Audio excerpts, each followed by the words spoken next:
Let's review your sheer horizontal shade. So these are very elegant shade. This has a larger headrail, similar to a roller shade or a dual shade. And what that means is when we do an inside mount, this shade will not go all the way back into the window most of the time. And therefore it sticks out a little bit, but it's very finished looking. That's normal. The manufacturer puts some nice finish caps that color coordinate, so it looks very nice.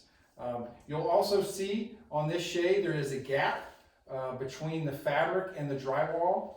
On the side that the cord is on, that gap is about 1 inch. Over here on the other side, that gap might only be 1/2 inch to 3/4 of an inch. So every shade has a gap around the window that does let some light through.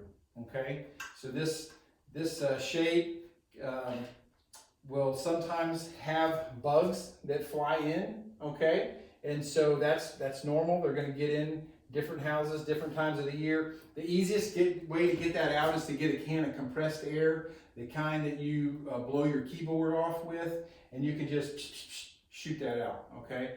And so that's the easiest way. Don't try to vacuum this. Don't stick your vacuum in here and suck it out, because that could be a nightmare. But that's your sheer horizontal shade.